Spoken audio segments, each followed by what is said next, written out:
السلام عليكم ورحمة الله وبركاته، أسرة قناة المتميز للتسويق العقاري. أهلا ومرحبا بكم أينما كنتم، بنرحب بكم في فيديو جديد وشقة جديدة. بنقول يا رب تنول إعجابكم إن شاء الله. اشترك في القناة لو لسه ما اشتركتش وفعل زر الجرس عشان يوصلك كل فيديوهاتنا القادمة بإذن الله. وصلي على النبي الحبيب وتعالى أقول لك تفاصيل شقتنا النهاردة. شقتنا ناس كتير أوي بتدور عليها، خاصة إن شقتنا النهاردة معروضة بالفرش ومن غير الفرش زي ما حضرتك عايز.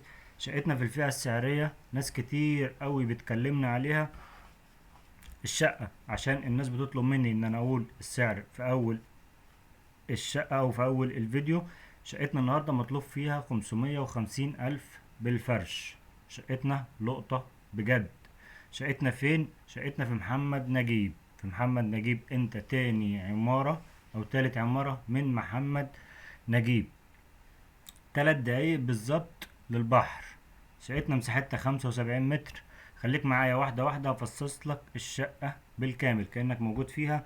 والناس اللي مهتمة بالشقة أو اللي عجبتها الشقة هسيب لهم صور في آخر الفيديو. الصور دي بتوصلك لحاجات مهمة ببقى أنا قاصد أوصلها لك وما ينفعش أقولها في الفيديو. عشان ما توهكش خليك معايا. شقتنا زي ما قلت لحضرتك 75 متر صافي، غرفتين وريسبشن. ده كده مساحة الريسبشن. طبعا هنا البلكونة داخلة داخل الريسبشن، لكن الريسبشن يشيل قطعتين كويسين. مش هقول قطعتين كبار، يعني مثلا لو العفش كبير هتبقى قطعة ونص على حسب مساحة العفش. كده شفنا غرفة وشفنا الريسبشن. دي كده طرقة توزيع. أول ما ندخل من طرقة التوزيع طبعا المطبخ هنلاقيه على شمالنا. طبعا التشطيب أنا بسيب التشطيب أنت تحكم فيه براحتك، لأن دي اختلاف آراء في الأول وفي الآخر. لكن التشطيب هنا كويس، أنا بحكم على الأساسيات مش على الشكل النهائي. ده كده الحمام. طبعا في شغل في سقف الحمام، لكن شغل بسيط جدا، شغل نقاشة فقط لا غير. انا بحاول ان انا ما اطولش الفيديو علشان خاطر الناس بتمل من الفيديو. بقصر الفيديو على قد ما اقدر عشان اوصل لك الشقة المعروضة معانا النهاردة. دي كده الغرفة التانية في غرف شقتنا النهاردة. طبعا مساحتها ممتازة جدا كويسة. حتى الغرفة اللي بره برضو مساحتها كويسة. كل حاجة في الشقة واخدة حقها. الشقة تصلح لكل الأغراض. تصلح لعريس، تصلح لناس لسه بتبدأ حياتها لأن الشقة مساحتها مش كبيرة قوي. تصلح مصايف. طبعا بالمناسبة الشقة متأجرة ب 3500 لطلبة حاليا قاعدين فيها. ممكن تشوف الشكل مش أحسن حاجة، لكن متأجرة الشقة لطلبة قاعدين فيها. طبعا الشقة بتتأجر في الصيف باليوم كويس جدا. أنا بقول الكلام ده للناس اللي حابة تستثمر في اسكندرية أو تستثمر في الشقة.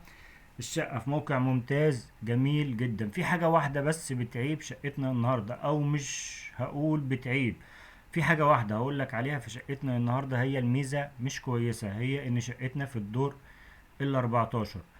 وبقول لحضرتك مش هعيب في الشقة او مش هقول انها عيب، لان في ناس بتقبل انها تقعد في ال 14 وفي ناس ما بتقبلش. في ناس بتحب السكن العالي جدا وانا عن نفسي من عشاقه، وفي ناس بترفض السكن العالي. عشان كده انا بقول لحضرتك دي الحاجة اللي هي مش احسن حاجة في شقتنا النهاردة، لكن كل حاجة تانية كويسة في شقتنا. انا قلت لحضرتك السعر في اول الفيديو، ودلوقتي بعرض لك صور عشان خاطر تبين لك كل حاجة في الشقة لو انت ما خدتش بالك منها عشان الفيديو قصير. شقتنا هقول لك تفاصيلها تاني. 75 متر صافي، غرفتين وريسبشن. الريسبشن قطعة ونص او قطعتين صغيرين. مساحتها كويسة محندقة. الشقة فيها عداد كهرباء وفيها عداد مية، لكن الغاز ما دخلش الشقة. الغاز موجود في العمارة لكن ما دخلش الشقة. طبعا عشان خاطر الشقة بتتأجر او مش صحابها قاعدين فيها فمش مهتمين بالغاز. ما دخلش. انت هتقدم على العداد هيدخل لك فورا. شقتنا زي ما قلت لحضرتك هنا مطلوب فيها 550 ألف بالعفش والأجهزة وكل حاجة زي ما هي كده. صاحبها بيبيعها بالعفش والأجهزة. ما قاليش السعر من غير عفش كام عشان ما اقدرش اوصله لحضرتك، لكن دي طبعا لو في جدية كل حاجة بتخلص وربنا بيسهل ان شاء الله كل عسير. ربنا بيسر الامر والدنيا بتمشي، بيكون في مراحل تفاوض. في النهاية ربنا بيسر الامر، وربنا ييسرك للي فيه الخير ليك ان شاء الله، سواء معانا او مع غيرنا. بالمناسبة شقتنا هنا برج محترم جدا، كويس جدا. طبعا احنا هنا في الدور ال14. الشقة مش أخير، الشقة فوقها 4 أدوار، البرج 18 دور. طبعا أسانسير كويس، كل حاجة كويسة في الشقة ما عدا الدور اللي قلت لحضرتك عليه. حضرتك ممكن تتقبله وممكن في ناس تانية ما تتقبلوش، بس أنا واجب عليا إن أنا أوصل لك الصورة كاملة. الشقة تشطيبها كويس، مش محتاجة أي مصروف خالص. مش عايز أطول عليك، لكن لو الشقة عجبتك أرقامنا هتلاقيها في صندوق الوصف تحت الفيديو مباشر. كلمنا ان شاء الله في خدمتك وفي انتظارك. ولو عندك شقة عايز تبيعها ان شاء الله برضو هنساعدك في بيعها في اقرب وقت ممكن باذن الله. هستأذنك لو ما اشتركتش في القناة اشترك وفعل زر الجرس عشان يوصلك كل فيديوهاتنا القادمة. ولو بتشوفنا على صفحتنا على الفيسبوك اعمل فولو لكل جديد عشان يوصلك كل جديد عندنا بإذن الله. كان معكم محمود الرشيدي، مكتب المتميز للتسويق العقاري. السلام عليكم ورحمة الله وبركاته.